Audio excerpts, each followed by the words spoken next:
ನಮಸ್ಕಾರ, ಹೇಮಾ ಕ್ರಿಯೇಷನ್ಗೆ ಸ್ವಾಗತ. ಇದು ಮಾವಿನ ಹಣ್ಣಿನ ಕಾಲ ಆಗಿರೋದ್ರಿಂದ ಮಾವಿನ ಹಣ್ಣಿನಲ್ಲಿ ಏನಾದರೂ ಒಂದು ರೆಸಿಪಿ ಮಾಡೋಣ ಅಂತ ಅಂದ್ಕೊಂಡಿದ್ದೀನಿ. ಬನ್ನಿ, ಇವತ್ತು ಮಾವಿನ ಹಣ್ಣಿನ ಹೋಳಿಗೆ ಮಾಡೋಣ. ಇದಕ್ಕೆ ಒಂದು ಬೊಟ್ಲು ಮೈದಾ ತೊಗೊಂಡಿದ್ದೀನಿ, ರವೆ ಒಂದು ಸ್ವಲ್ಪ, ಉಪ್ಪು ಒಂದು ಸ್ವಲ್ಪ,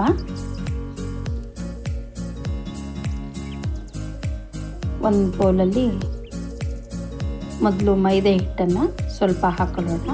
ಒಂದು ಬೌಲಷ್ಟು ಹಾಕ್ಕೊಂಡಿದ್ದೀನಿ ನಾನು. 2 ಸ್ಪೂನ್ಸಷ್ಟು ರವೆ ತೊಗೊಂಡಿದ್ದೀನಿ, ಎರಡು ಸ್ಪೂನ್ ತೊಗೊಂಡಿದ್ದೀನಿ ರವೆನ. ಒಂದು ಚಿಟಿಕೆಯಷ್ಟು ಉಪ್ಪು, ನೋಡಿ ಸ್ವಲ್ಪನೇ ಇರೋದು, ಸ್ವಲ್ಪ ಹಾಕೋತಿದ್ದೀನಿ. ಚಿಟಿಕೆ ಅರಿಶಿನ, ನಾನು ಇದನ್ನು ಹೇಳಲಿಲ್ಲ, ಹಾಕೋತಾ ಇದ್ದೀನಿ ನೋಡಿ.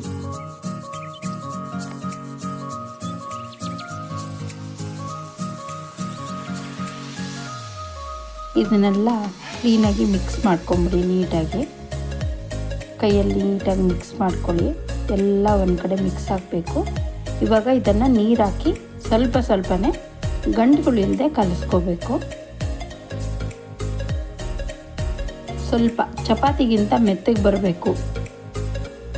ಕಣಕ ಆಗಿರೋದ್ರಿಂದ ಕಣಕನ ಆದಷ್ಟು ಚೆನ್ನಾಗಿ ನಾದಿ ಕಲಿಸ್ಕೋಬೇಕು. ಇದನ್ನು ನೋಡಿ, ಈ ಹದಕ್ಕೆ ಬಂದಿದೆ. ಈಗ ಇದ್ರ ಮೇಲೆ ಇವಾಗ ತೋರಿಸ್ತೀನಿ ನೋಡಿ. ಇದು ನೋಡಿ, ಚಪಾತಿ ಹದಕ್ಕಿಂತ ಮೆತ್ತಗಿದೆ ಇದು. ಇವಾಗ ಇದಕ್ಕೆ ಸ್ವಲ್ಪ ಎಣ್ಣೆ ಹಾಕ್ಕೊಳ್ಳೋಣ. ಸ್ವಲ್ಪ ಇದಕ್ಕೆ ಚೆನ್ನಾಗಿ ನಾದಿದ್ರೆ ತುಂಬ ಒಳ್ಳೆಯದು. ಇದ್ರ ಮೇಲೆ ಎಣ್ಣೆ ಹಾಕ್ಕೊಂಡು ಕಲಿಸೋಣ. ಮತ್ತೆ ಚೆನ್ನಾಗಿ ಹಾಕಿ ನಾದಬೇಕು. ಎಷ್ಟು ನಾದಿದ್ರೆ ಅಷ್ಟು ಚೆನ್ನಾಗಿ ಬರುತ್ತೆ.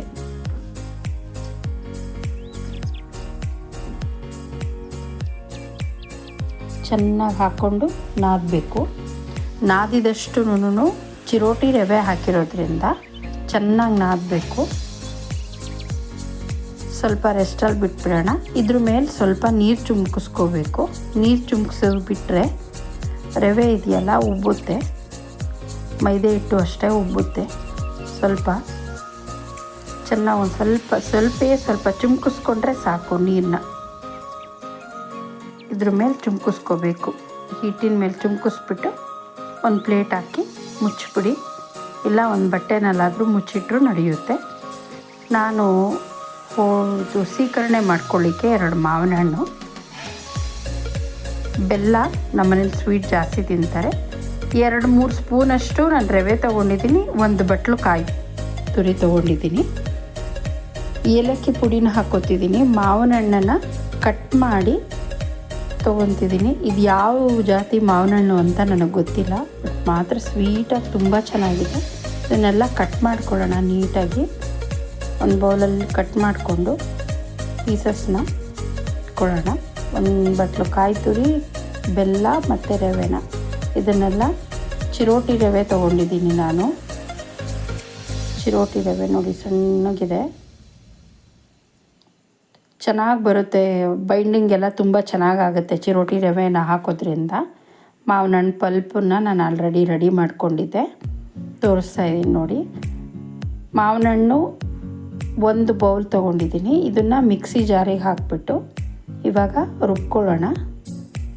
1 ಬೌಲ್ ಪೂರ್ತಿನೂ ಹಾಕ್ಬಿಟ್ಟು ಒಂದೇ ಸಾರಿ ರುಬ್ಕೊಬಿಡ್ಬೋದು. ಇದಕ್ಕೆ ಏಲಕ್ಕಿ ಪುಡಿ ಹಾಕ್ಬಿಟ್ಟು ರುಬ್ಕೊಂಬಿಟ್ರೆ ಒಳ್ಳೆಯದಾಗುತ್ತೆ.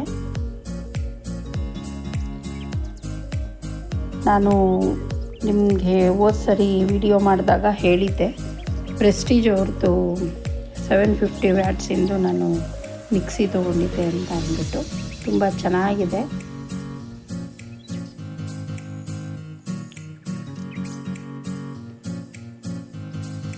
ಮಾವಿನ ಹಣ್ಣಿನ ಕಾಲ ಬಂತು ಅಂದರೆ ಮಾವಿನ ಹಣ್ಣಿಂದೇ ಹಬ್ಬ. ಮಾವಿನ ಹಣ್ಣಿನ ಕಡುಬು, ಹೋಳಿಗೆ, ಬರ್ಫಿ, ಕೇಸರಿ ಬಾತು, ಹೀಗೆ ನಾನಾ ವೆರೈಟಿಗಳನ್ನ ಮಾಡ್ತಾಯಿರ್ಬೋದು. ಈಗ ನೋಡಿ 300 ರೂಪಾಯಿ ಆಯಿತು. ಪಲ್ಪ್ ಚೆನ್ನಾಗಿ ಬಂದಿದೆ ನೋಡಿ. ಇದನ್ನು ಬೌಲ್ಗೆ ಟ್ರಾನ್ಸ್ಫರ್ ಮಾಡ್ಕೊಳ್ಳೋಣ. ಬೌಲಿಗೆ ಪೂರ್ತಿ ಟ್ರಾನ್ಸ್ಫರ್ ಮಾಡ್ಕೊಂಡಾದ್ಮೇಲೆ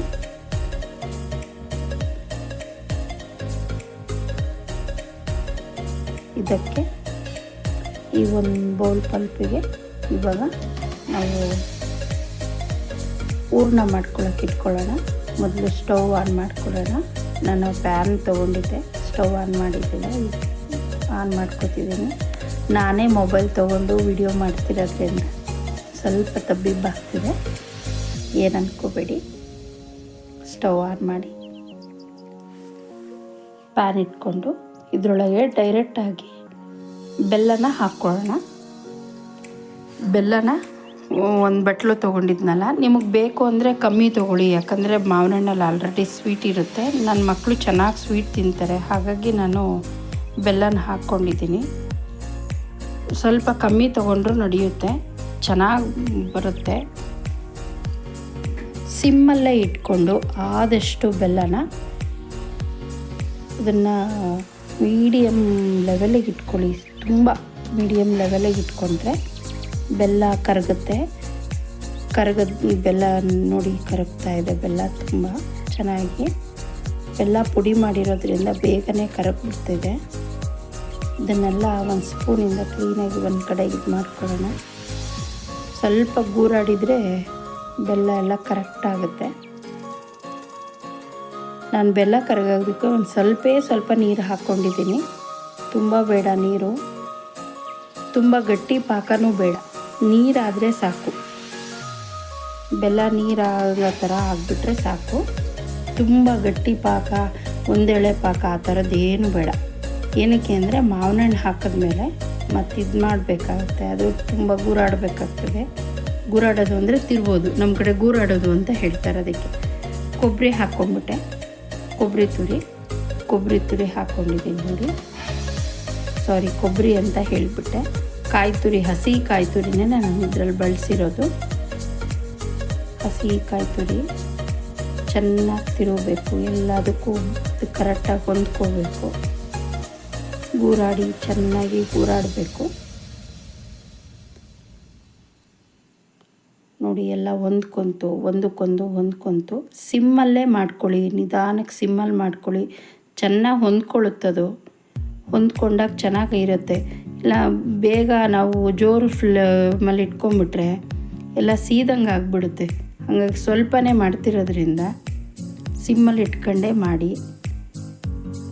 ನಂತರ ನೋಡಿ ಇವಾಗ ಕರೆಕ್ಟಾಗಿ ಬಂದಿದೆ ಕನ್ಸಿಸ್ಟೆನ್ಸಿ. ಈಗ ಮಾವಿನ ಹಣ್ಣಿನ ಪಲ್ಪ್ ಇದೆಯಲ್ಲ, ಇದ್ರ ಮೇಲೆ ಮಾವಿನ ಹಣ್ಣಿನ ಪಲ್ಪ್ ಹಾಕ್ಕೊಂಬಿಡೋಣ. ಒಂದು ಬೌಲ್ ತೊಗೊಂಡಿದ್ದೆ ನಾನು. ಒಂದು ಬೌಲ್ ಕೊಬ್ಬರಿ ಬಟ್ಲಿಗೆ, ಒಂದು ಬೌಲ್ ಬೆಲ್ಲಕ್ಕೆ, ಒಂದು ದೊಡ್ಡ ಬೌಲಷ್ಟು ಮಾವಿನ ಹಣ್ಣಿನ ಪಲ್ಪು, ಅಂದರೆ 2 ಮಾವಿನ ಹಣ್ಣು ತೊಗೊಂಡಿದ್ದೀನಿ. ದೊಡ್ಡ ಗಾತ್ರದ 2 ಮಾವಿನ ಹಣ್ಣಿನ ಪಲ್ಪು ಎಲ್ಲ ಫುಲ್ಲು ಇದಕ್ಕೆ ಮಿಕ್ಸ್ ಆಗೋ ಥರ ಮಿಕ್ಸ್ ಮಾಡ್ಕೊಳ್ಳೋಣ.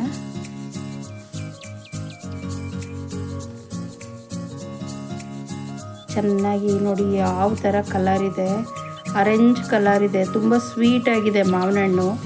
ಇದು ಯಾವ ಜಾತಿ ಮಾವಿನ ಹಣ್ಣು ಅಂತ ನನಗೆ ಗೊತ್ತಿಲ್ಲ, ಆದರೆ ಮಾತ್ರ ಮಾವಿನ ಹಣ್ಣು ಮಾತ್ರ ತುಂಬ ಚೆನ್ನಾಗಿತ್ತು. ಅದನ್ನು ನೋಡೇ ನನಗೆ ಹೋಳಿಗೆ ಮಾಡಬೇಕು ಅಂತ ಆಸೆ ಆಗಿಬಿಡ್ತು. ಸರಿ ಯಾವುದೋ ಮಲ್ಗೋಬಾನೋ ಯಾವುದ್ರಲ್ಲೋ ಮಾಡಿದ್ದೆ, ಅದಕ್ಕಿಂತ ಇದು ತುಂಬಾ ಚೆನ್ನಾಗಿ ಬರ್ತಿದೆ. ಕಲರು ತುಂಬ ಚೆನ್ನಾಗಿದೆ. ಮಲ್ಗೋಬಾದಲ್ಲಿ ಯೆಲ್ಲೋ ಕಲರ್ ಏನೋ ಆಗಿಬಿಟ್ಟಿತ್ತು, ಇದು ಆರೆಂಜ್ ಕಲರಾಗಿ ಬರ್ತಿದೆ. ಇದು ಯಾವ ಜಾತಿದು ಅಂತ ಗೊತ್ತಿಲ್ಲ. ಇವಾಗ ಚಿರೋಟಿ ರವೆನ 2 ಸ್ಪೂನಷ್ಟು ತೊಗೊಂಡಿದ್ನಲ್ಲ, ಅದನ್ನು ಹಾಕ್ಕೊತಾ ಇದ್ದೀನಿ. ಇದನ್ನೊಂಚೂರು ಗಂಟೆ ಆಗ್ದೇನೆ ಈಗ ಅದರೊಳಗಡೆ ಗಂಟೆ ಆಗಲ್ಲ, ಗುರಾಡ್ಬಿಟ್ರೆ ಗಂಟೆ ಆಗಲ್ಲ, ಗುರಾಡ್ತಾ ಇರಬೇಕು. ಚೆನ್ನಾಗಿ ಮಿಕ್ಸ್ ಮಾಡ್ಕೊಳ್ಳಿ, ಫುಲ್ಲು ಮಿಕ್ಸ್ ಮಾಡ್ಕೊಳ್ಳಿ. ಲೋ ಫ್ಲೇಮಲ್ಲೇನೆ ಹಾಕಿ ಚೆನ್ನಾಗಿ ಮಿಕ್ಸ್ ಮಾಡಿ. ಪರಿಮಳ ಅಂತೂ ಮನೆ ತುಂಬ ಹರಡ್ಬಿಟ್ಟಿದೆ. ಇನ್ನೂ ನೋಡಿ ಈಗಷ್ಟೇ ಹಾಕಿದ್ದಿದ್ದು, ಆಗಾಗಲೇ ಪರಿಮಳ ಮನೆ ತುಂಬ ಬರ್ತಾ ಇದೆ. ಮಾವಿನ ಹಣ್ಣಿಂದು ಘಮ ಮನೆಯೆಲ್ಲ ಹರಡ್ಬಿಟ್ಟಿದೆ. ಕೈ ಬಿಡದೆ ಗೂರಾಡ್ತೀರಿ, ನೋಡ್ತಾ ಇದ್ದೀರಾ ಅನಿಸುತ್ತೆ. ತಳ ಹಿಡಿಯುತ್ತೆ, ಬಿಟ್ಬಿಟ್ರೆ ತಳ ಹಿಡಿದು ಬಿಡುತ್ತೆ, ಟೇಸ್ಟ್ ಕೆಟ್ಟೋಗ್ಬಿಡುತ್ತೆ. ಹಾಗಾಗಿ ಗುರಾಡ್ತಾನೆ ಇರಬೇಕು. ನೋಡಿ ತಳ ಹೆಂಗೆ ಹಿಡಿಯುತ್ತೆ. ಹಿಂಗಾಗಲೇ ನೋಡಿ ಗಟ್ಟಿ ಬಂದುಬಿಟ್ಟಿದೆ. ಮೊದಲು ಹಾಕಿದ್ದಕ್ಕಿಂತ ಇವಾಗ ಗಟ್ಟಿ ಬಂದಿದೆ. ಇನ್ನೊಂದು 2 ಸೆಕೆಂಡ್ ಹೀಗೆ ಗುರಾಡಿದ್ರೆ ಐ ಥಿಂಕ್ ಆಗೋಗ್ಬಿಡುತ್ತೆ. ಬೇಗನೆ ಆಗ್ತಿದೆ. ಸಿಮ್ಮಲ್ಲೇ ಇಟ್ಕೊಂಡು ಮಾಡಿದ್ರೂ ಇಷ್ಟು ಬೇಗ ಆಗ್ತಿದೆ. ಇನ್ನೇನು ನನ್ನ ಮಗಳು ಸ್ಕೂಲಿಂದ ಬರೋ ಹೊತ್ತು. ನಾನು ಅವಳಿಗೆ ಬಂದಿದ್ದ ತಕ್ಷಣ ಬಿಸಿ ಬಿಸಿಗೆ ಮಾಡ್ಕೊಳ್ಳೋಣ ಅಂತ ಅಂದ್ಕೊಂಡಿದ್ದೀನಿ. ಹಾಗಾಗಿ ಮಾಡೋಕ್ಕೆ ಸ್ಟಾರ್ಟ್ ಮಾಡಿದೆ. ನೋಡಿ ಕರೆಕ್ಟಾಗಿ ಬಂದುಬಿಡ್ತು, ಗಟ್ಟಿಗೆ ಆಗಿಬಿಡ್ತು. ಚೆನ್ನಾಗಿ ಬಂದಿದೆ ನೋಡಿ, ಗಟ್ಟಿಗಾಯಿತು. ಈಗ ಕರೆಕ್ಟಾಗಿ ಕಣಕದ ಹದಕ್ಕೆ ಬಂದಿದೆ. ನಾನು 1 ಸ್ಪೂನಷ್ಟು ನಂದಿನಿ ತುಪ್ಪವನ್ನು ಬಳಸ್ತಾ ಇದ್ದೀನಿ. ಇದಕ್ಕೆ ನಂದಿನಿ ತುಪ್ಪನ ನನ್ನ ಬಾಕ್ಸಿಗೆ ಹಾಕ್ಕೊಂಡಿದ್ದೆ, ಹಾಗಾಗಿ ಪ್ಯಾಕೆಟ್ ತೋರಿಸ್ತಾ ಇದ್ದೀನಿ ನಿಮಗೆ. ನಾನಿವಾಗ ನಂದಿನಿ ತುಪ್ಪ 1 ಸ್ಪೂನಷ್ಟು ನಾನು ಮಾವಿನ ಹಣ್ಣಿನ ಇದ್ರ ಮೇಲೆ ಹಾಕೋತಾ ಇದ್ದೀನಿ, ಹೂರ್ಣದ ಮೇಲೆ. ಅಷ್ಟೇ, ಇದು ಮುಗೀತು. ಇನ್ನು ಮಾವಿನ ಹಣ್ಣಿಂದು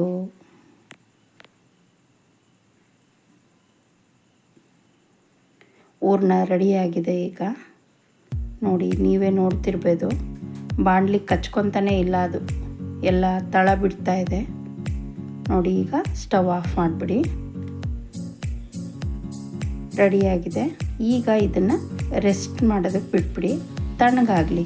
ಇದು ತಣ್ಣಗಾದ್ಮೇಲೆ ಆಮೇಲೆ ಹೂರ್ಣ ಕಟ್ಕೊಳ್ಳೋಣ. ಉಂಡೆ ಗಾತ್ರಕ್ಕೆ ಮಾಡಿಕೊಂಡು ನಿಮಗೆ ಯಾವ ಸೈಜಿಗೆ ಬೇಕೋ ಆ ಸೈಜಿಗೆ ಉಂಡೆ ಮಾಡಿಕೊಂಡು ಮಾಡ್ಕೋಬೋದು. ನೋಡಿ ಎಷ್ಟು ಚೆನ್ನಾಗಿ ಈಗಲೇ ಮುದ್ದೆ ಥರ ಸರಿಯಾಗಿ ಕಟ್ಕೊತಿದೆ, ನೀಟಾಗಿ ಚೆನ್ನಾಗಿ ರೆಡಿಯಾಗಿದೆ. ನೋಡಿ ಕೈಗೂ ಏನು ಅಂಟ್ತಾ ಇಲ್ಲ, ನೋಡಿ ಕೈಗೆ ಅಂಟ್ತಾ ಇಲ್ಲ, ಚೆನ್ನಾಗಿ ರೆಡಿಯಾಗಿದೆ, ಬೆಂದಿದೆ ಹದಕ್ಕೆ ಅಂತ. ಒಂದೊಂದೇ ಉಂಡೆಗಳನ್ನ ಮಾಡಿಬಿಟ್ಟು ಒಂದು ಪ್ಲೇಟಲ್ಲಿ ಇಟ್ಕೊಂಬಿಡೋಣ. ಮಾವಿನ ಹಣ್ಣಿನ ಹೋಳಿಗೆ ಇಲ್ಲಿ ಕಣಕ ರೆಡಿ ಆಗಿಬಿಟ್ಟಿದೆ ನೋಡಿ, ಎಷ್ಟು ಚೆನ್ನಾಗಿ ಬಂದಿದೆ. ಇನ್ನೂ ಅದನ್ನು ನಾದೇ ಇಲ್ಲ, ಅಷ್ಟು ಬಿರಿಯಾನಿ ತುಂಬ ಚೆನ್ನಾಗಿ ಆಗಿಬಿಟ್ಟಿದೆ. ಅದಕ್ಕೆ ಹೇಳೋದು, ಕಲಸುವಾಗಲೇ ಚೆನ್ನಾಗಿ ನಾದ್ಬಿಟ್ರೆ ಆಮೇಲೆ ನಾದೋ ಅಷ್ಟೇ ಇರಲ್ಲ. ನೋಡಿರಿ, ತುಂಬ ನಾದೋ ಅಷ್ಟು ಇರಲ್ಲ. ಎಷ್ಟು ಚೆನ್ನಾಗಾಗಿದೆ, ನಿಮಗೆ ತೋರಿಸ್ತಿದ್ದೀನಿ ನೋಡಿ. ಎತ್ತಿದ್ರೆ ಬರುತ್ತೆ ನೀಟಾಗಿ ನೋಡಿ. ಹಂಗೆ ಎಳೆ ಎಳೆಯಾಗಿ ಬಂದರೆ ಸರಿ ಹೋಗುತ್ತೆ. ಈಗ ಒಂದು ಹಂಚು ಇಟ್ಕೊಂಬಿಡೋಣ, ಹೋಳಿಗೆ ತಟ್ಟೆ ಹಾಕ್ಬಿಡೋಣ. ಹೈ ಫ್ಲೇಮಲ್ಲೇ ಇಟ್ಕೊಂಬಿಡಿ ಇದು ಹಂಚನ್ನ. ಕಣ್ಕ ತೊಗೊಂಡು ಹೂರ್ಣ ಇಟ್ಕೊಂಡು ಅದನ್ನು ನೀಟಾಗಿ ಎಲ್ಲ ಕಡೆನೂ ಮುಚ್ಚೋ ಥರ ಮುಚ್ಚಿ ಮಾಡೋಣ. ನಮ್ಮ ಮನೇಲಿ ಈ ಥರ ಹೋಳಿಗೆ ಮಾಡಿದರು. ನಿಮ್ಮ ಮನೇಲಿ ಯಾವ ಥರ ಮಾಡ್ತಾರೆ? ಗೋಧಿ ಹಿಟ್ಟಲ್ಲೂ ಮಾಡ್ತಾರೆ ಅಂತೇಳಿ, ನಮಗೆ ಬರಲ್ಲ. ಗೋಧಿ ಹಿಟ್ಟಲ್ಲಿ ಮಾಡೋದಕ್ಕೆ ಬರಲ್ಲ, ಮೈದಾ ಹಿಟ್ಟಲ್ಲಿ ಮಾಡೇ ಅಭ್ಯಾಸ. ಚಿರೋಟಿ ರವೆನಲ್ಲಿ ಮಾಡ್ತೀವಿ. ನಿಮ್ಮ ಮನೇಲಿ ಎಲ್ಲಾದರೂ ಗೋಧಿ ಹಿಟ್ಟಲ್ಲಿ ಮಾಡಿದ್ರಾ? ಕಮೆಂಟ್ ಮಾಡಿ. ಎಷ್ಟು ಚೆನ್ನಾಗಿ ಕಾಣಿಸ್ತಿತ್ತು ಅಂತಂದರೆ ಖುಷಿಯಾಗ್ತಿತ್ತು, ಮಾಡೋದಕ್ಕೆ ಖುಷಿ ಆಗ್ತಿತ್ತು. ಹೋಳಿಗೆ ಮಾತ್ರ ತುಂಬ ತೆಳ್ಳಗೆ, ಎಷ್ಟು ತೆಳ್ಳಗೆ ಬಂದಿತ್ತು ಅಂತ ಅಂದರೆ ತುಂಬ ಚೆನ್ನಾಗಿ ಬಂತು. ಹಂಚಿನ ಮೇಲೆ ಒಂದು ಸ್ವಲ್ಪ ಎಣ್ಣೆ ಹಾಕ್ಕೊಂಡು ಚೆನ್ನಾಗಿ ಕಾದಿದೆ.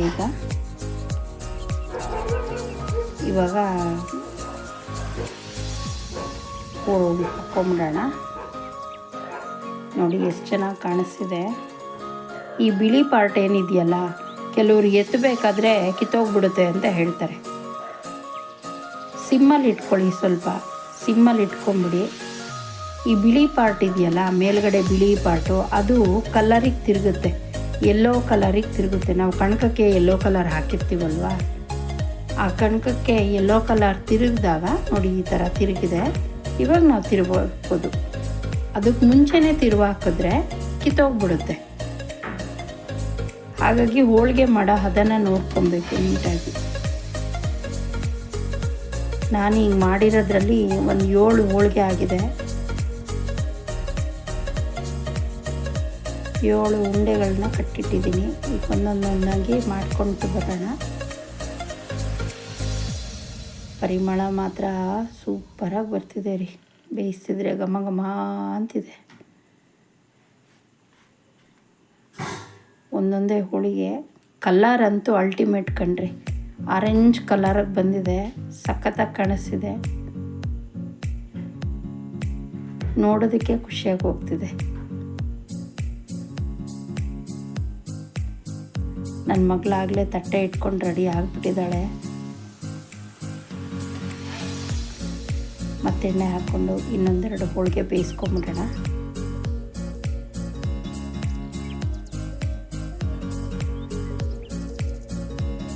ಇದು ಇವತ್ತಿನ ನನ್ನ ವಿಡಿಯೋ ನೋಡಿ. ಹೋಳಿಗೆದು ಹೇಗೆ ಅನ್ನಿಸ್ತು ನೀವು ಮಾಡಿಬಿಟ್ಟು ಚೆನ್ನಾಗಿದೆಯಾ ಅಂತ ಹೇಳಿ. ಹಲಸಿನ ಹಣ್ಣಿಂದು ಹೋಳಿಗೆ ಮಾಡ್ಬೋದು ರೀ. ಸುಮಾರು ಹೋಳಿಗೆಗಳನ್ನ ಟ್ರೈ ಮಾಡಿದ್ದೀನಿ. ಹಲಸಿಂದು, ಕಡಲೆ ಬೀಜದ್ದು, ಉತ್ತುತ್ತೇದು, ಹೀಗೆ ಎಲ್ಲನೂ. ಮತ್ತು ಗೆಣಸಿನ ಹೋಳಿಗೆ ಟ್ರೈ ಮಾಡಿದ್ದೀನಿ. ತುಂಬ ಚೆನ್ನಾಗಿ ಬರುತ್ತೆ. ಮಾವಿನ ಹಣ್ಣಿಂದು, ನೆಕ್ಸ್ಟು ಹಲಸಿನ ಹಣ್ಣಿಂದು ಒಂದು ಸರಿ ಹೋಳಿಗೆ ತೋರಿಸ್ತೀನಿ ನಿಮಗೆ, ಹೋಳಿಗೆ ಮಾಡೋದು ಹೇಗೆ ಅಂತ. ನನ್ನ ಮಗಳು ರೆಡಿ ಆಗೇ ಬಿಟ್ಟು ತುಪ್ಪ ಹಾಕ್ಕೊಂಡು ನೋಡೋಣ. ಅವಳ ಜೊತೆಗೆ ನಾನು ಒಂದು ತಿಂದುಬಿಟ್ಟು ಹೇಗಿದೆ ಅಂತ ಹೇಳ್ತೀನಿ. ನೋಡಿ ಎಷ್ಟು ಸಾಫ್ಟಾಗಿ ಬಂದಿದೆ, ಸೂಪರಾಗಿದೆ. ಸೂಪರಾಗಿದೆ ಕಣ್ರಿ, ಸಖತ್ತಾಗಿದೆ ಟೇಸ್ಟ್.